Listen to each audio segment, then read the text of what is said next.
আর ইহুদি খ্রিস্টান যারা ছিল ওরা যখন মুসলমানদেরকে দমানোর জন্য প্রশ্ন ছুড়ে দিল, ইমামে আযম আবু হানিফা রাহমাতুল্লাহি আলাইহি সব আলেমদেরকে একত্রিত করেন সবার কাছ থেকে অনুমতি নেওয়ার পরে এবার যখন উনি বললেন আপনারা যদি অনুমতি দেন তাহলে আমি প্রশ্নগুলোর জবাব দেব। এরপরে বন্ধুরা আমার প্রিয় মুসলমান ভাইয়েরা, ইমামে আযম আবু হানিফা রাহমাতুল্লাহি আলাইহি লম্বা ঘটনা সংক্ষেপে বলি, ইমামে আযম আবু হানিফা রাহমাতুল্লাহি আলাইহি একজন খ্রিস্টানকে ডাকলেন। ডাকার পরে কাছে যখন আসলো, খ্রিস্টানকে কাছে ডেকে নিয়ে একবারে কানসারত বরাবর একটা থাপ্পড় মারছে। জোরে বলি মারহাবা। কইছে এক থাপ্পড় মারছে ভাই, থাপ্পড়ের চোটে 3 হাত ফাঁকিয়া পড়ছে। বলে এইদিকে আয়, আবার আসছে, আবার থাপ্পড় মারছে, আবার ছুটে গিয়ে পড়ছে, আবার ডাকছে, আবার মারছে। বলে আমারে মারেন কেন? বলে মারলে কি হয়? বলে মারলে লাগে। বলে লাগে কেন? কই আমি একজন জীবিত মানুষ, আমি একজন জীবিত মানুষ, এই কারণেই মারলে তো আমার লাগে। বলে তুই যে জীবিত মানুষ, তোর মধ্যে রূহ আছে, আত্মা আছে, এই রূহ আর আত্মাটা আমাদের দেখানো লাগবে। জোরে বলি সুবহানাল্লাহ। বলে তোর মধ্যে যে রূহ আছে, আত্মা আছে, এটা দেখানো লাগবে। বলেন তো আপনারা মুসলমান ভাইয়েরা, আত্মা কি দেখার জিনিস? বলে আত্মা তো দেখা যায় না, আত্মা হলো অনুভব করার জিনিস। এবার ইমামে আযম আবু হানিফা রাহমাতুল্লাহি আলাইহি ডাক দেয়, কাফেরের বাচ্চারা শোন, মুসলমান যে হবে, মুসলমান মানে বিশ্বাস করে, যেই ব্যক্তি মুসলমান হবে, মুসলমান মানে বিশ্বাস করে আমার আল্লাহ বলে একজন আছে। কথা কোন ঠিক কিনা? তাহলে 1 নাম্বার প্রশ্নের উত্তর হয়েছে কি হয় নাই? বাকি আছে আর কয়টা? জোরে বলেন কয়টা? এই 3টা প্রশ্নের উত্তর কি আপনারা শুনবেন না না শুনে চলে যাবেন? কারা কারা না শুনে যাবেন হাত তোলেন তো। আপনারা খুব অ্যাক্টিভ আছেন ভাই, মারহাবা বলি, জোরে বলি মারহাবা। উনি না বুঝে তুলছে ভাই, আল্লাহ তাআলা যেন আমাদের দলে ওনাকে কবুল করে। জোরে বলেন আমিন।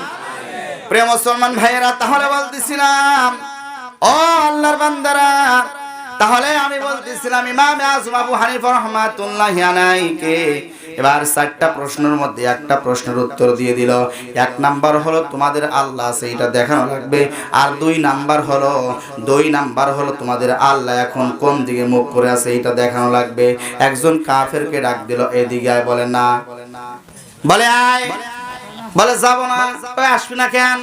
বলে ওকেই যে মার দেওয়া দিবেন, আমি গেলে যাওয়ার কি মার দিবেন আল্লাহই জানে। কথা কোন ঠিক কিনা? বলে আয়, তোকে আর মারবো না। কাছে আসতে চায় না একজন। বলে যাস নাকি, যা দেখ তো কি বলে, আমরা তো এখানে আছি, এইবার খালি মারবে দে। মুসান নিয়ে আসে, ভয়ে ভয়ে আস্তে আস্তে কাছে যখন আসলো, কাছে আসার পরে একটা মোমবাতি নিয়ে আসতে বললো। একটা মোমবাতি নিয়ে আসা হলো।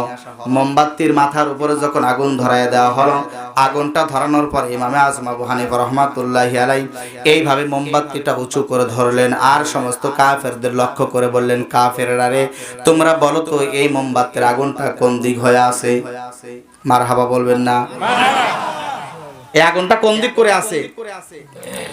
সমস্ত কাফের বেঈমান গুলো বলতেছে এই আগুন তো নির্দিষ্ট কোনো এক দিক হয় না, এই আগুনটা তো চতুর্দিক মুখ করে আছে। কথা কোন ঠিক কিনা? প্রিয় মুসলমান ভাইরা, ইমাম আবু হানিফা রাহমাতুল্লাহি আলাইহি ডাক দিয়ে বলতেছে, এ কাফেরের বাচ্চারা, তোমরা শুনে রেখে দাও, তোমরা কাফের, তোমরা বিশ্বাস করতে পারো, তোমাদের মনের মধ্যে এই প্রশ্ন আসতে পারে আল্লাহ হয়তো নির্ধারিত কোনো একদিক মুখ করে বসে থাকতেও পারে, কিন্তু মুসলমান ইমানদার যারা হবে, এই ইমানদারদের বিশ্বাস হলো আমার আল্লাহ তাআলা নির্ধারিত কোনো একদিকে মুখ করে নাই। আমার আল্লাহ গোটা আসমান জমিন লৌহে কলম আপনার সব দিকেই নজর দিয়ে আছে। জোরে বলেন মারহাবা। 2 নাম্বার প্রশ্ন পেয়ে গেল। 3 নাম্বার প্রশ্ন কি করেছিলাম ভাই? মনে আছে কি 3 নাম্বার প্রশ্ন কি ছিল বলেন তো একজন? এটা হলো নবীর বিষয়ে। 1 নাম্বার প্রশ্ন করেছিলাম তোমাদের আল্লাহ, তোমাদের আল্লাহ যা আছে এইটা দেখানো লাগবে। 2 নাম্বার প্রশ্ন করেছি হলো তোমাদের আল্লাহ কোন দিক মুখ করে আছে, এইটা দেখানো লাগবে। আর 3 নাম্বার আর একটা প্রশ্ন করেছিলাম কি?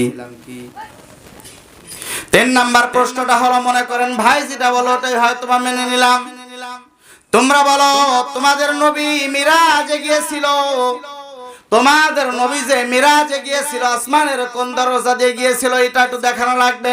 প্রিয় মুসলমান ভাইরা, এই প্রশ্নের জবাব দেওয়ার জন্য ইমামে আযম আবু হানিফা রাহমাতুল্লাহি আলাইহি একজন ব্যক্তিকে ডাকলো। এবার ওই ব্যক্তিও আসতে চায় না, বলে ওকে মার দেয় নাই, হয়তো আমাকে মার দিবে।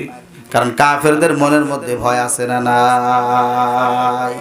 কাফেরদের মনের মধ্যে ভয় আছে। এই ব্যক্তি বলতেছে না, কাছে যাওয়া যাবে না, বলে আয় তোরে আর মারবো না।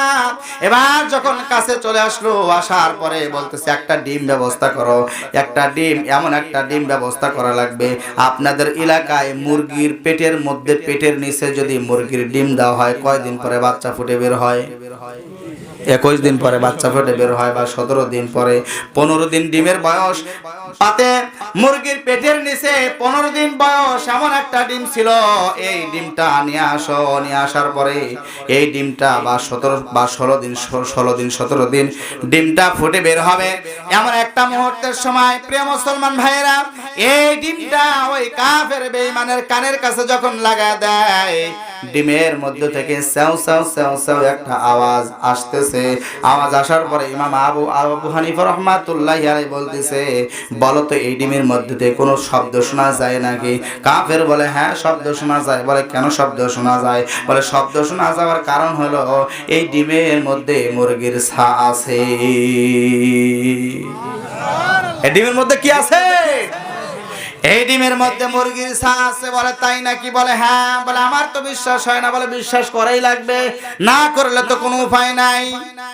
এবার আবু হানিফা রাহমাতুল্লাহি আলাইহি ডাক দিয়ে বলতেছে, কাফেরের বাচ্চা, তাহলে এই যে এই ডিমটা ঘোরায় ফেরায় দেখলো, বলে এর তো জানলা নাই, দরজা নাই, জানলা নাই, দরজা নাই, এই ডিমের মধ্যে মুরগির ছা আছে।